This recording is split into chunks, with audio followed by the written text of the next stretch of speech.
welcome to Stirring the Pot podcast, a podcast all about discussing controversial food subjects, historical aspects of food, and pretty much everything else food and cooking related. Once again, let me start by introducing my co-hosts. First up, we have Mr. Barbecue Brand, an aficionado of all things barbecue, and a recently featured guest on the Food Network's Barbecue USA. Welcome, Barbecue Brand. What's cooking, everybody? It's your boy Barbecue Brand, aka Brand the Man. Let's get this thing popping. Next up, we have Mr. Brandon D., a connoisseur of Louisiana and Southern cuisine and a self-proclaimed food science nerd. Welcome, Brandon. Thank you. Welcome to our second episode, guys. Today we are discussing a topic that is controversial, mired in as much bullshit as you can imagine any food subject, barbecue. So let's get this started because there is a lot to talk about, and I can guarantee this will not be our last time covering this subject. I am your host, Casey P., a baking and cooking enthusiast and a lover of all Southern culture, history, and cuisine. Tonight's topic involves something that we all know and love, whether it's at home, at an event, or sometimes in a restaurant: barbecue. So to get things started, I'm going to give a little background. Barbecue has roots in history from one country to the next. But as early as the 16th century, there is some records of the Spanish settlers interacting with the indigenous people of the Caribbean. And there they had something they called barbacoa. That style of cooking they took over to the New World in various forms. And actually, the earliest forms of the modern day jerk came out of that. So with that being said, I'm going to turn it over to our barbecue aficionado, Mr. Barbecue Brand. Thank you. Barbecue. What can we say about barbecue? Barbecue is just something that we all love, right? Most of the time, some of our earliest memories of barbecue is just hanging out with our family, friends, just cooking. Not really knowing exactly what we're doing sometimes, but just making food and having fun. And that's what it's really all about. Barbecue is something that can really combine a lot of different people. I feel like barbecue is one of those things that is underrated and just undervalued, very undervalued. Whenever we start talking a little bit about the restaurant style barbecue, we can talk a little bit more about how it's undervalued. But barbecue is something that I fell in love with probably about 13 years ago. And I've just been grilling and barbecuing ever since, which brings me to another point, the difference between barbecue and grilling. Right. So whenever you're grilling over something pretty hot. So you get your coals super hot, you're searing, grilling at a fast rate. Barbecue is a little bit more low and slow. Again, it's something that we all love. What's your thoughts, Indeed. Indeed. Barbecue, when you're talking low and slow barbecuing, smoking, you're talking about what people would call lesser cuts of meat: ribs, brisket, pork shoulder. Things that have a lot of connective tissue in it and take a really long to break down to be tenders. You're not going to put your ribeye steak on the smoker and smoke it. You can, but you would do it for a short period of time just to give it some smoke flavor, but you would never do a long, slow cook on a ribeye steak. I mean, this is made to break down tough, big pieces of meat, connective tissue. Brisket is something that's very, very tough unless you actually break down all the collagen in it and you render that into gelatin. It turns it into something amazing. It's kind of a magical process, I would consider. You take something that's a tough cut of meat cooked in other ways, and then you break it down and you turn it into something that's tender and delicious and full of flavor. Smoking is an old way of preserving meat. The smoke kind of keeps it from going bad. So that was kind of an old way to keep meat, was to smoke it. So we adapted these techniques. A lot of people have brought a lot of things to the table. There's different styles. There's Texas style, and then there's subsets of Texas style. There's East Texas, South Texas, Hill Country, West Texas, and all these do cook the same things, but in a slightly different way. So there's a real lot to talk about with the subject. Absolutely. That brings up a really good point, B, is not only how you barbecue, but why you barbecue. And you brought up the point about really just breaking down connective tissues, meat that has a lot of fat in it, that sort of thing. So you need to cook it low and slow and to be able to break that down so that it is tender and flavorful. Once again, it's poverty food. I mean, it's poor people. It's what poor people cook. It was not the most desired cuts of meat. These are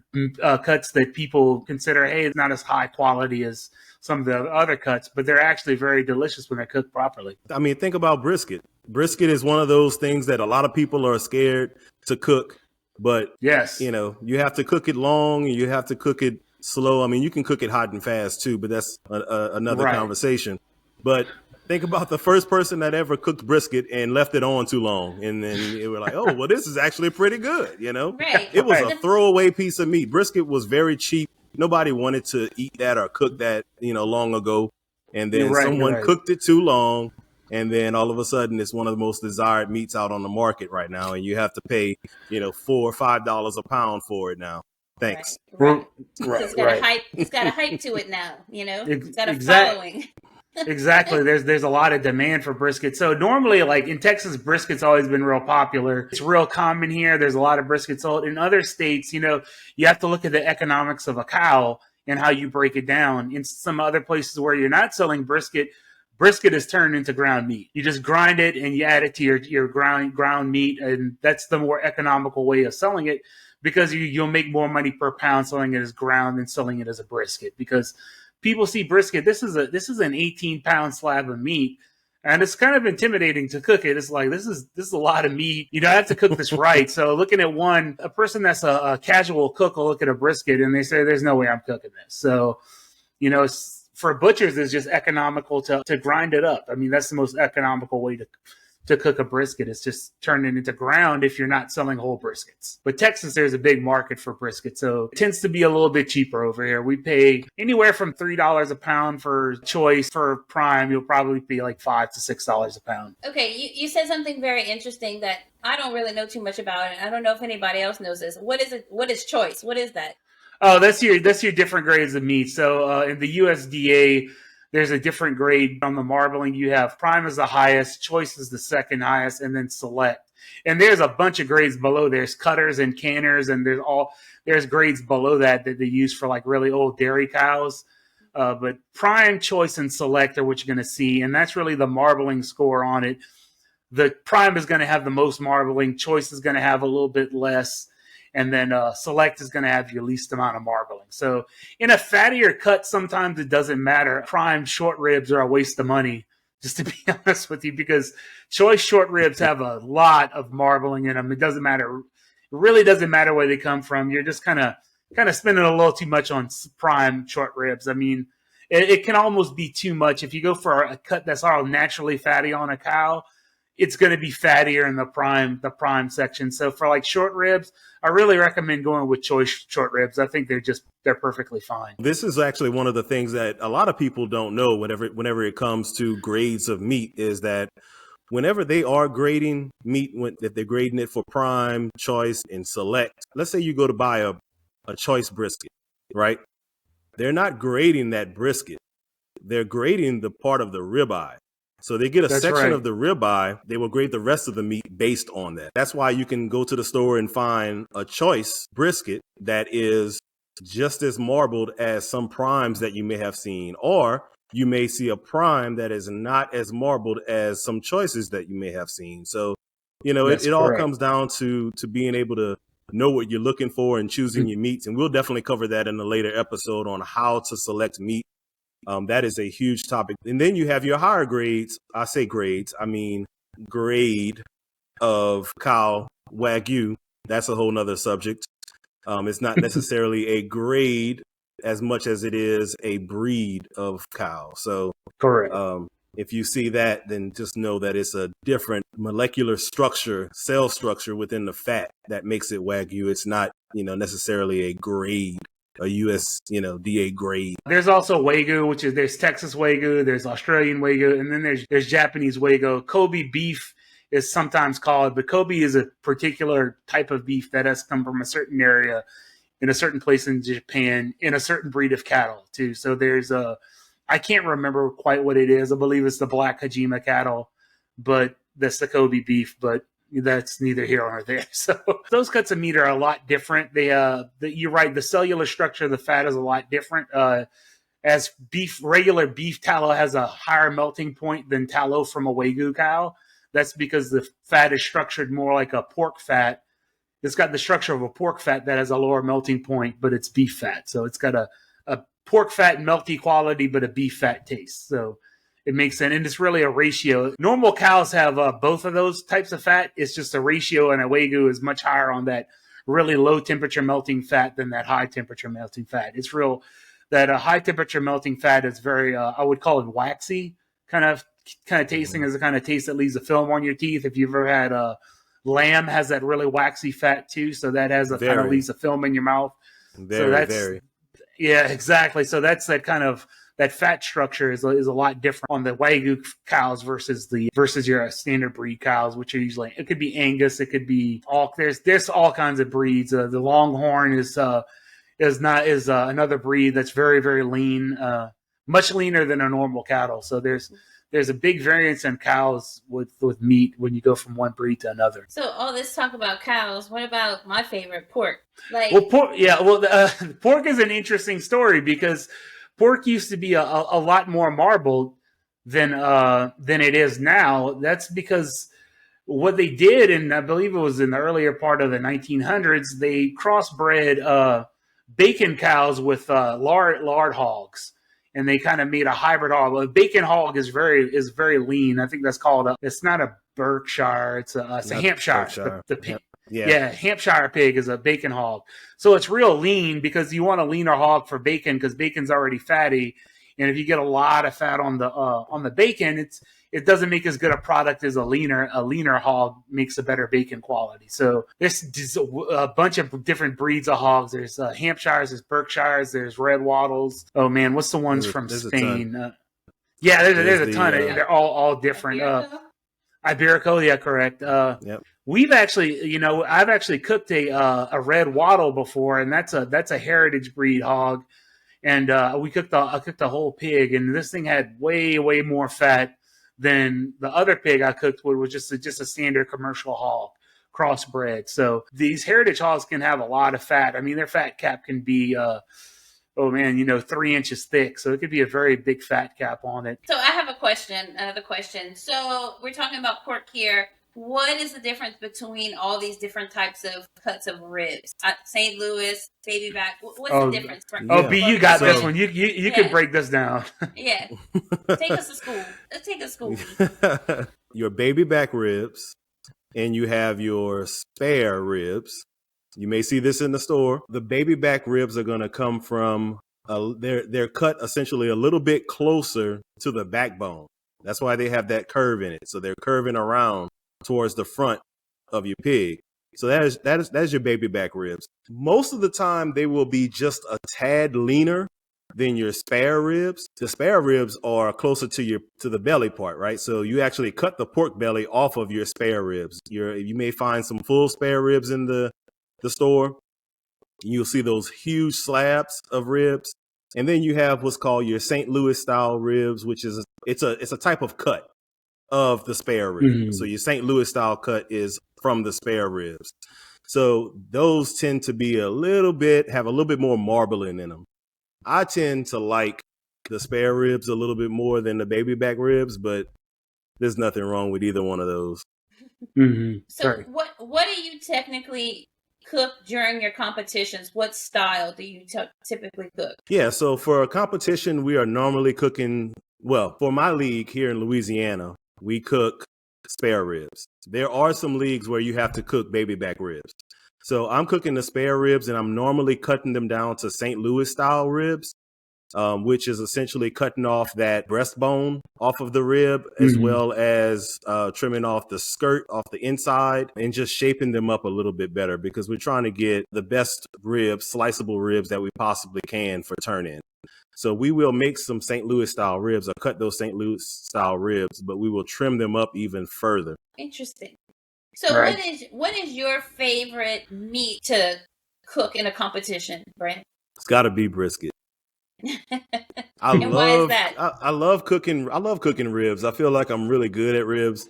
Someone asked me the question a while back, how many racks of ribs do you think you've cooked in your life? And I was like, I'm pretty sure I've cooked over 2,000 racks of ribs just in the past 3 years. Wow. And that's not even an exaggeration. Not even close to being an exaggeration. But Brisket is just one of those things that is just a labor of love, and you just You spend all day just babying it, and then you have to let it rest. So the patience, you have to have patience, and then you got to just let that suspense build, and you finally cut into it to make sure that you cooked it right.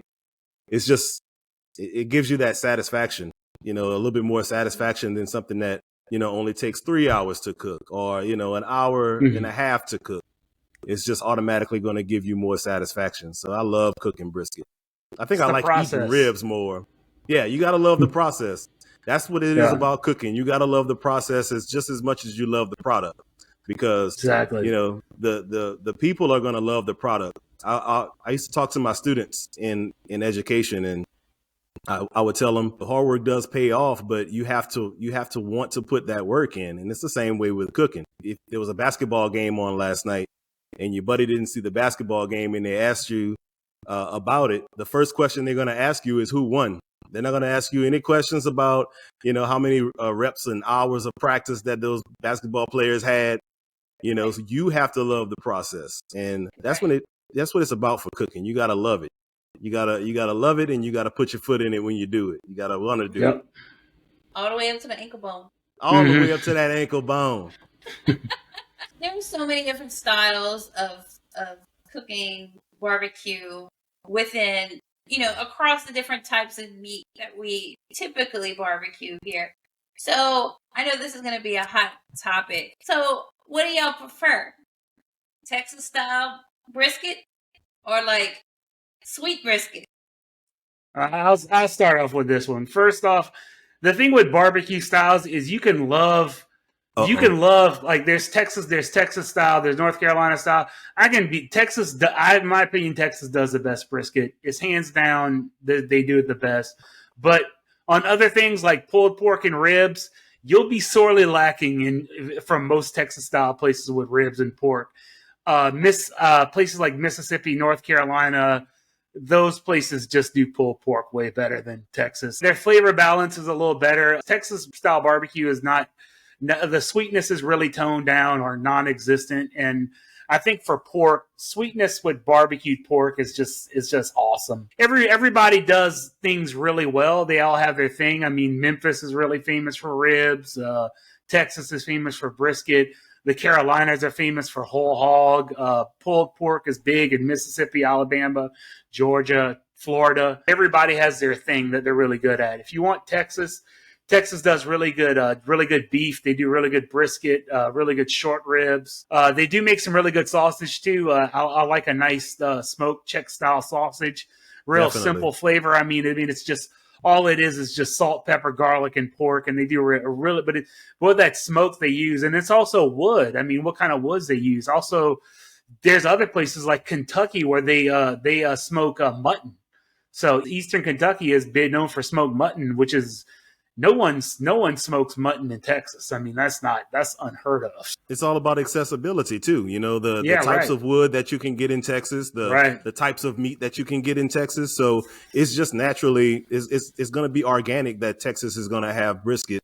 The technique down and the flavors. Here's where the controversy starts, because a lot of people are not giving Louisiana their just due. And on the Food Network Barbecue USA episode, I was really glad that they portrayed us the right way, because we have our own flavors too. And I said that to the producer. Mm-hmm. I will say this. Everybody tries to replicate Texas's technique. Texas has great technique on cooking brisket. They have great technique on cooking food. When it comes to flavor, I feel like there's other places that influence barbecue just a little bit better in certain areas. This big thing the past 2 years with Texas has been, they're not cooking just salt and pepper brisket. They're adding a little bit extra things into it. They're adding garlic into it. They're adding Lowry's to their brisket. Cajun seasoning.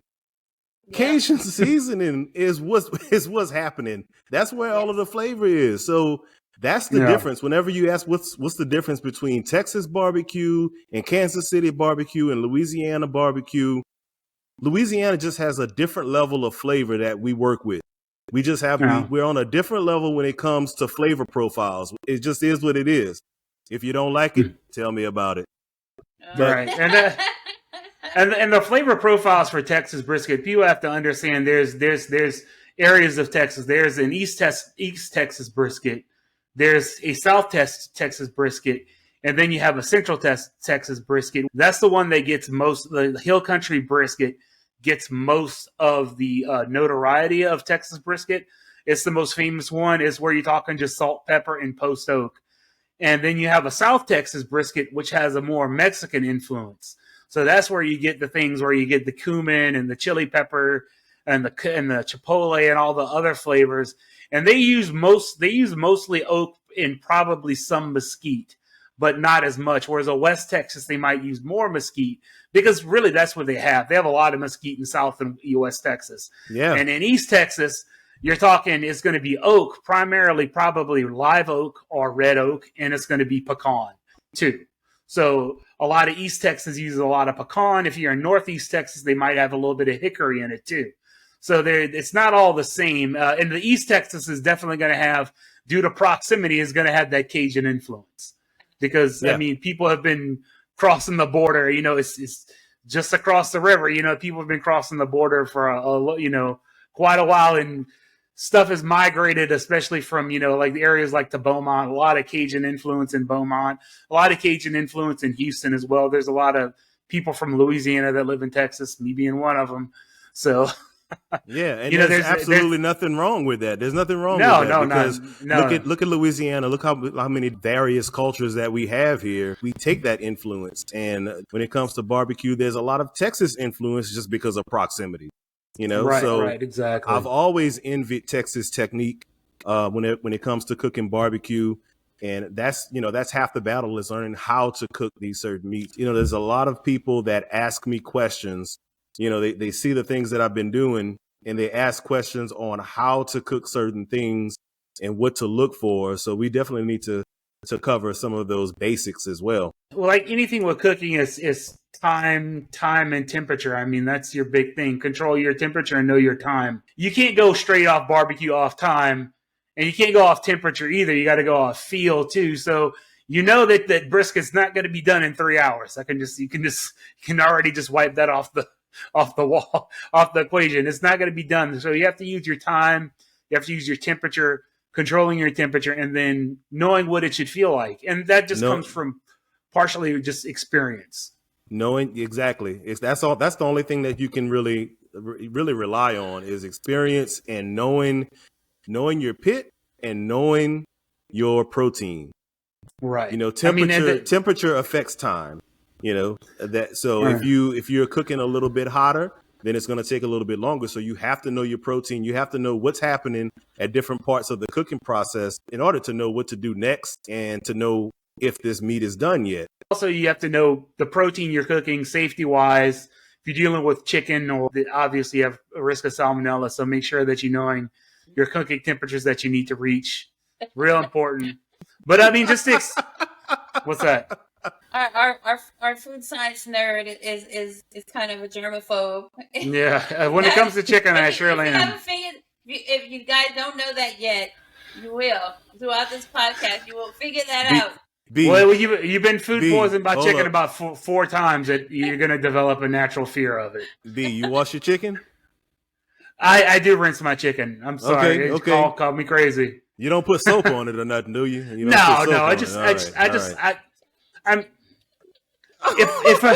That skin's. Yes. No, I like to when I do chicken, especially a whole chicken, I like to rinse it off. And I also like to check for feathers and things like that because a lot of times you have to pull feathers out of the wings. I mean, it's part of the process, but I can guarantee you if you find some chicken wings on sale at the store, they got plenty of feathers on it. No, good God. Man, I didn't know I had to pluck this chicken myself. I thought y'all did this. I'd have paid the full price to not have to do this. Yeah, you want to be real careful with chicken. Chicken's always. I do wash my chicken. Call me, but the thing about it is you have to when you cook chicken, regardless if you wash it or not, you have to sanitize your entire area that you've cooked on. I don't care if you wash it. I don't care if you put it out of the bag. Get the bleach out and go to work after it's over with. Sorry, look, I've ruined a couple shirts like that. I don't, it's just the price you pay. Hey, just make sure when you're rinsing your chicken, you have that water stream on low. Yeah, 'cause exactly. Exactly. Right. Yeah. Counterproductive to splash, salmonella on the walls and on Yeah, the that's why you clean use dishes it. and stuff. And the Use Clorox bottom. I use a stainless steel bowl, non-porous. There we go. Rinse it out, spray it down with a sanitizer. You can use something like Star San or bleach.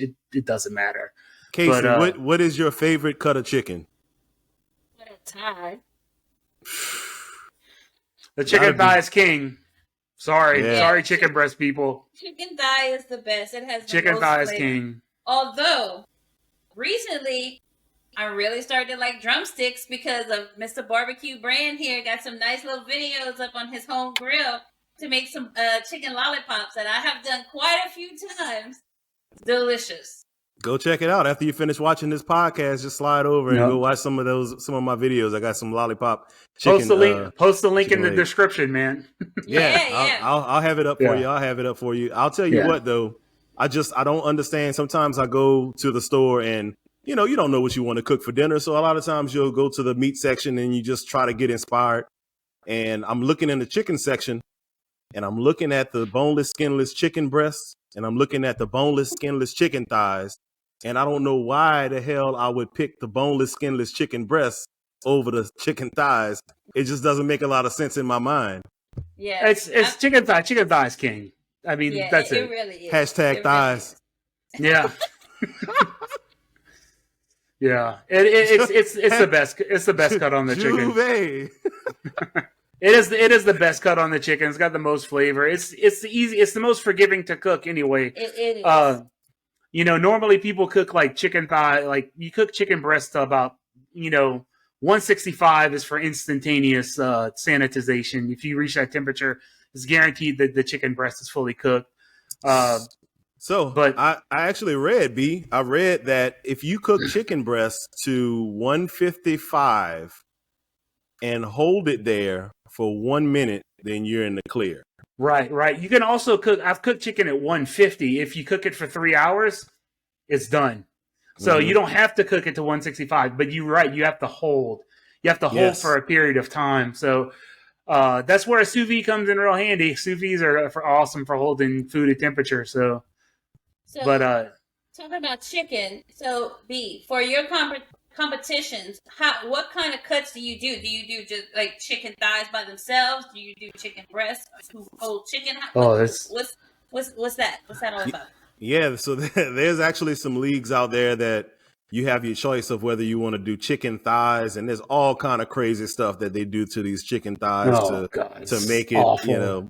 The presentation right and to have bite through skin and everything. I'm gonna call it. I'm interrupt. I'm just gonna call it bullshit. I'm sorry. It is what it is. I mean, I don't like this. You're taking the skin off, scraping the fat off, and then re-gluing it down to the meat. Like, what's the point, man? This is getting ridiculous. I mean, it's a chicken. Like, nobody was doing this to chicken when they were barbecuing chicken in their backyard. I mean, like, this is ridiculous, man. Chicken fat is delicious. It is. It's not a natural way to cook food for sure. No. But what I will say is you have some leagues where you have to do the chicken thighs, or you can do legs. There's some leagues where you can do chicken pieces, and you can kind of mix match.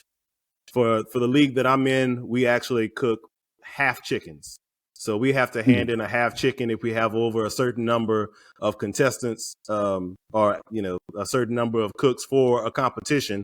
Then we will cook 2 halves and turn those in. But we have to cook a half chicken, which is not always the easiest thing to do itself. But for half chickens, we're cooking things a little bit more towards the natural side of not having to remove skin all the way off and do a whole bunch of things to it. We're cooking that chicken properly, to perfection, and just trying to get our flavor profiles correct. And that's the challenge of chicken is you have 2 different types of meat. You have dark meat and white meat. White meat's done at is better at a lower temperature than dark meat. Dark meat's better at about 185, 180. And white meat, you don't want to take. You take my white meat to 185, and it is It's jerky. done. It's dead. It's really dead at that point. Yeah. Yeah, That yeah, chicken gonna bounce. yeah. You don't want to. You can No. shoot basketballs with that chicken breast. You You don't go want that. when it bounces when it hits your plate and bounces off onto the table. You know it's overdone. Yeah, Yeah, no, you you don't want start to turning. overcook. The last thing in the world you want to do is overcook chicken breast because you might as well just chew on your shoe. Right. It's terrible. Yeah. Like It that is scene not. in what's that movie? Christmas Vacation. Christmas Vacation when they eating the turkey. Just a little dry. A lot of people have said that before. But it's funny because with competition is sometimes you're cooking for judges that have never had properly cooked chicken. We have to take that into account. This person that has eaten, overcooked chicken for the past 45 or 50 years, and you give them a juicy, flavorful piece of chicken, and they're like, this don't feel right. This don't look right. It's juicy. What is this? Why is this chicken juicy?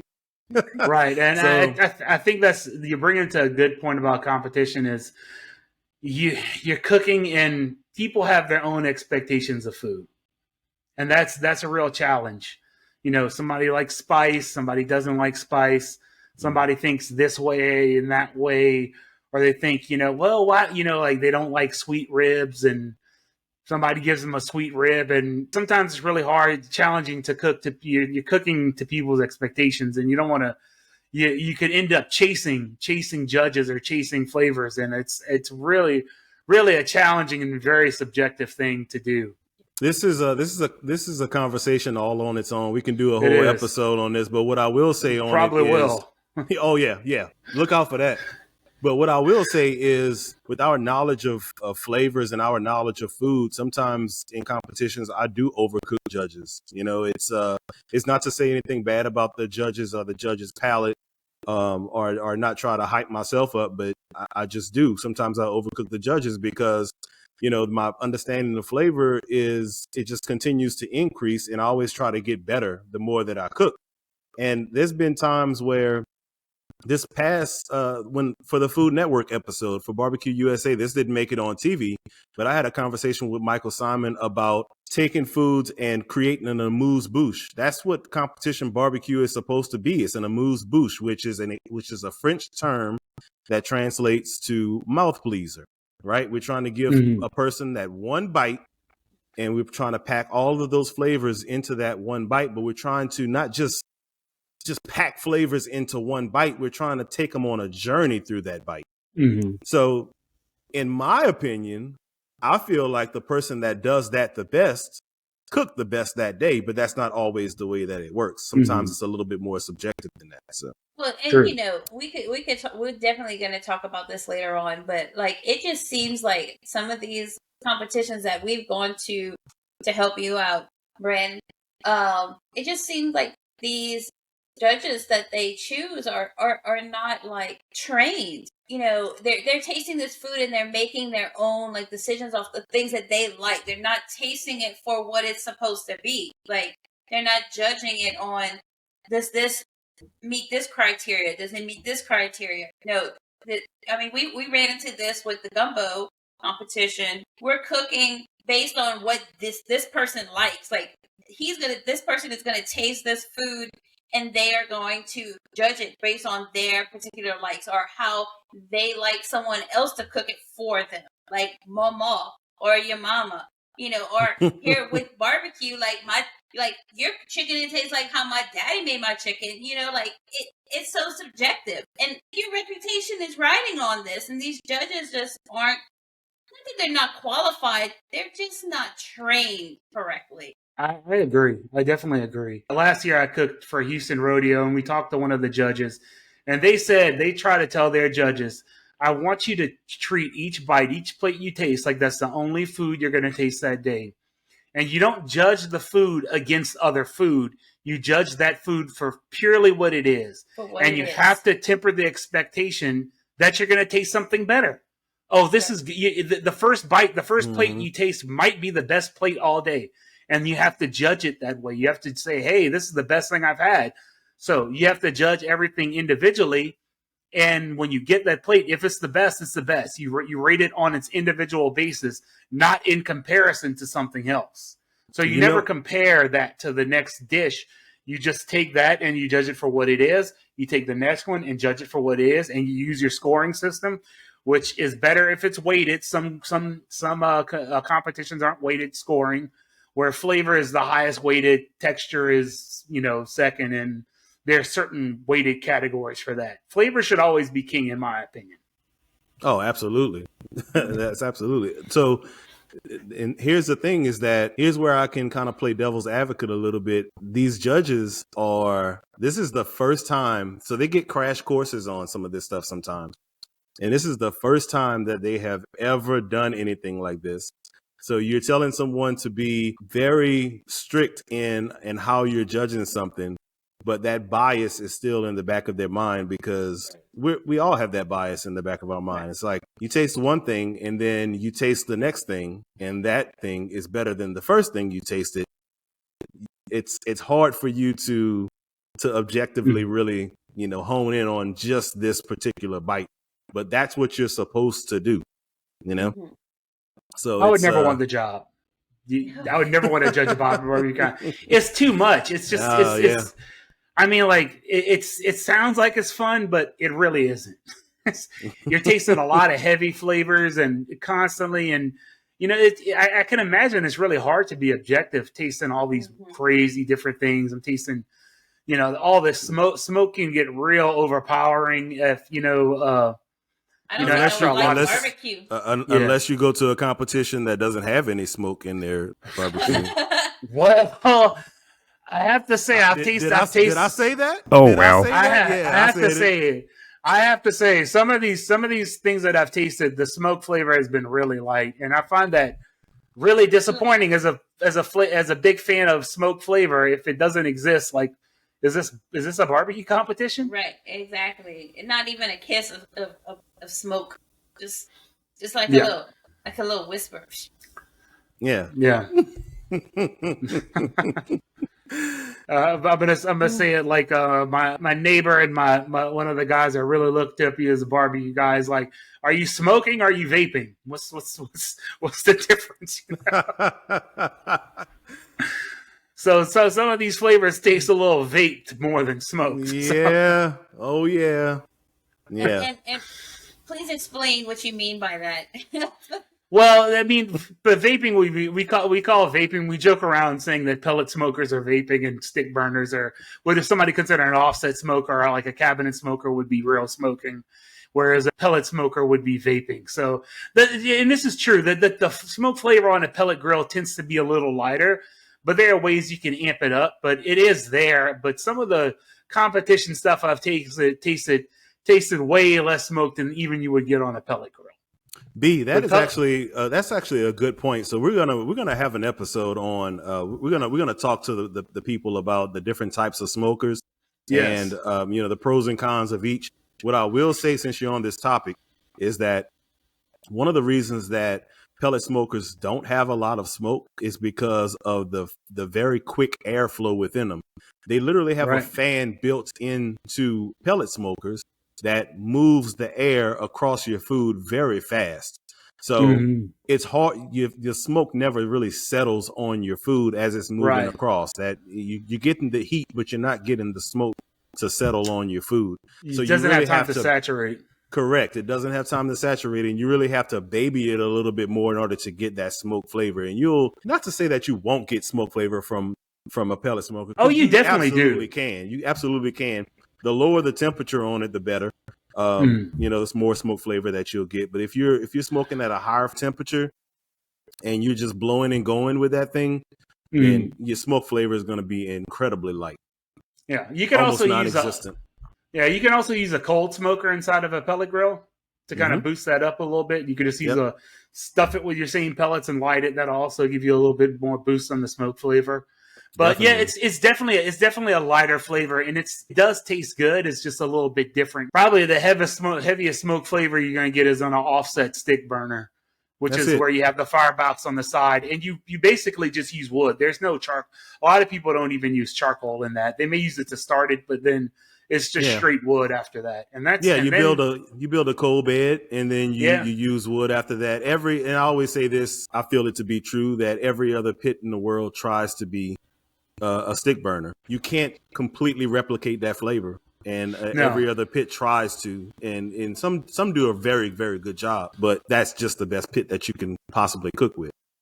Right. The stick burners, I don't have one, but I'd like to get one eventually. But they definitely are my favorite type of pit. I think they definitely produce the smokiest barbecue. I feel it's definitely intense. But this is also, like once again, you go into barbecue, you got to go into wood selection. Wood selection is going to heavily depend change your barbecue. That's probably your most. I'd say it's the most influential thing on your barbecue, other than temperature control, would be wood selection. That's going to be where all your flavor is going to come from. What type of wood goes best with what type of protein? That is. All right, so top 3 woods: hickory, pecan, cherry. That's my 3 favorite. What proteins with the corresponding wood?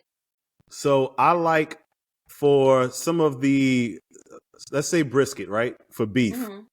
Beef, I just love pecan. I just love some of that pecan flavor on that beef. That's not how we say it in Louisiana. No, that pecan. I like that pecan. I like that pecan on the beef with just a touch of hickory and just a little bit of cherry for the mahogany color and just a little bit of that sweet flavor in there. I like to kind of mix that up a little bit. For my ribs, when we're talking about pork, I like to go for that pecan again. That pecan with a little cherry. Mm-hmm. I usually put a little bit more cherry on my pork, on my ribs, and let's say pork butt. But the wood is, you have your hardwoods, which is your hickory, your pecan, your mesquite. Mesquite is very harsh, so when I'm grilling, I like to use mesquite because I can kind of kiss it with that, and gives me that chicken. Chicken's really good with mesquite. Mm-hmm. Then you got your fruit woods, your apple, your cherry, your maple. You even got apricot, peach. You have all of those different woods, but it's not really readily available.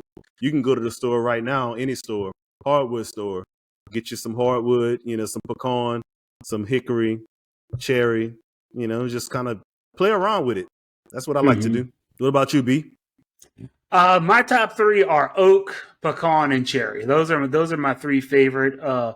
Oak is my favorite for beef, since I was kind of school Texas style for barbecue and brisket, and oak is my favorite for beef, just because it's such a light smoke flavor, and it's really hard to over smoke with post oak. It's got such a great combination with oak and black pepper. Have one of the best flavor combinations in my opinion. Cherry is, I love can't cherry. Disagree with that. Yeah, cherry is a really great wood for pork. And I also use a little bit of cherry for beef too. It gives you a nice color and a little sweetness. Pecan is just like you could cook anything on pecan and it's good. You can do chicken, you can do pork, you can do beef, you can do anything with pecan. You can do fish. Yeah, pecan goes great with salmon. Yeah, cherry goes really good with salmon too. That's another great combination. Also, pecan and cherry is a great combination too. Things that I don't use, I think hickory is another good wood too. I like hickory as well, but once again, hickory has a potential for being very bitter if you over smoke with hickory. So you have to be real conscious of how much hickory you're using. Mesquite's dangerous. It can really turn your food very, very bitter very fast. So usually if I use mesquite, if I'm smoking with mesquite, I'll start off with mesquite and I'll let it really burn down, and then I probably won't add any more. I'll just hit it at the front end with mesquite and maybe finish it with oak. But usually I'm doing mesquite, I'm doing something for like fajitas or something like that, or something that's quick cooking. Steaks. Mm-hmm. Steaks are good with mesquite as well. You don't want to, doing a real long, slow smoke with mesquite is kind of troublesome because it can really pack on the flavor. I've heard kind of tame it down as they remove the bark. So you can debark your mesquite and it'll kind of tame down that flavor a little bit. So you really don't want to cook with bark a lot. A little bit of bark is fine, but you don't want to have a lot of bark on your wood when you're smoking. Just because think about what bark is. Bark is essentially a protector of a tree. You know, it's fire insulation. It's all of those things. You don't want to have that type of flavor on your food. You want to have as much barkless wood as possible. There's a lot of sap in the bark too. Yeah. Oh yeah. And the sap in the bark can cause it to. That's where you get that real acrid white smoke from. That is that those kind of things burning, some sugars burning, can give you a real off bitter taste. So it's real. You got to be real careful with your wood. You know, you got to know what your wood does, know the temperatures it cooks. Like your hottest burning wood is probably oak and mesquite. I think mesquite might burn a little hotter, but it doesn't burn as long. Oak burns the longest. Casey, I'm going to let you go. I want to say this for everybody listening to the podcast. I want everybody to comment down below what topics you want us to cover with barbecue. There is so much to cover with barbecue. There's no way that we could cover everything in one episode. No. And I get so many questions. I need y'all to engage with us. Put down below what questions you want us to cover, because there is a mob of people out there that love barbecue. They love to cook barbecue. They want to cook barbecue better, and we can help you do it. So make sure that you comment down below what topics you want us to cover, and we will cover in future episodes. Yeah, we've between this group, we've done it all. We've done whole hogs, we've done briskets, we've done ribs, spare ribs, pork ribs, beef ribs. I've even smoked lamb before. I've done lamb briskets before. So I have a question. So something that you touched on just a few minutes ago, when you said your smoke is white, isn't all smoke white? No, your smoke should actually be pretty close to invisible. You shouldn't even really see it. It's a light. They call it blue smoke. You get a light bluish gray smoke, very very light and almost invisible. It's very very hard to see sometimes, especially if you're burning a real hot burning wood like an oak. You can barely see the smoke. Pecan, you can barely see the smoke if you got it combusting right. So you want to get that clean smoke. Now you'll always get that white smoke. There's no avoiding it. I mean, you put wood on, it's going to get there. And in my opinion, it's actually a little bit necessary to the flavor a little bit. It doesn't kill it. Yeah. But if you're if you're running that white smoke and it's white smoking like all the time, I was like, man, that is going to taste like a telephone pole. Yeah, it's going to taste like creosote. You want to get your wood as close to total combustion as possible. You want that wood to be on fire, because that means that you're running an oxygen-rich fire, which is what you want. You don't want to choke your fire off. You don't want to, hold back on your oxygen. You want to be able to control your temperature, but you don't want to choke your fire off, because that's when you get that real bitter. You can make some really bad barbecue by having, and that's one of the things whenever I first started barbecuing, I was thinking, oh, I got to see all of this big white smoke coming out of my smoker. So, oh man, I'm smoking now. I'm making some really good barbecue. Yeah. No, you ain't. No. That is not what you want to see. You want to see that thin blue smoke, because that means that you're running an oxygen-rich fire. Things are combusting right, and you're making good food. Yes, indeed. Absolutely. Hey, this is such a big topic. I mean, we could spend episodes just on ribs. Themselves, pork ribs, the pork ribs and baby back ribs. Yeah, we didn't even touch on beef ribs. We didn't even touch on that. Yeah, yet, so. we didn't touch on my favorite cut, that butt. Yeah, that old shoulder. That old pork shoulder. This is the shoulder. Yeah. It's not really the shoulder. The butt is the shoulder, and the shoulder is a ham. So there you go. And then you got a shoulder and a picnic shoulder. There's a difference between those two. So, but there's a whole thing. A good thing about beef ribs. You brought up beef ribs. Beef ribs are actually one of the things I suggest people try barbecuing first, because it is the easiest. There's nothing easier to barbecue than a beef rib. There's no wrapping. There's no. All it is just temperature, time, and spritzing, and it's very, very hard to mess up. You'd have to overcook it to well over 200 degrees to really ruin a beef rib. You have to use all that white smoke too. Yeah, there you go. But beef ribs are real easy. They take you cook them usually between 250 and 275. They usually cook between 5 and 6 hours. You cook them to about 200 degrees, 201 if you want. If you want them a little more tender, bring them to about 204. Yeah, and they're done. And all you have to do is keep them a little moist at the end so it doesn't crust up too hard. That's pretty much it. That's something that we're gonna have to cover in another episode too, because the type of beef rib. Do not go to the grocery store and see those little beef back ribs and think that you can smoke that. That's not what we're talking about. We're talking about the dino ribs or the chuck ribs. The big cuts, usually the 3 or 4 bone big slab of beef ribs. So we'll cover that later. Sometimes they're called short rib plate is a normal one that you'll see. Dinos are a little bit bigger, so they're all kinds. But those beef back ribs, those are actually used for making stock. That's what I buy them for. Right. They make a really good stock. Barbecue, not so much. But there's so much on barbecue. There's wood selection, fire control. Oh man, we could just go on and on and on for this subject. And we probably will. Yeah. Please leave comments, questions, whatever you guys want to hear from us. Let us know. We want to engage with you guys. We want to answer these questions. We want to learn from you too. So put stuff in the comments for us. We really, really want to engage with you guys.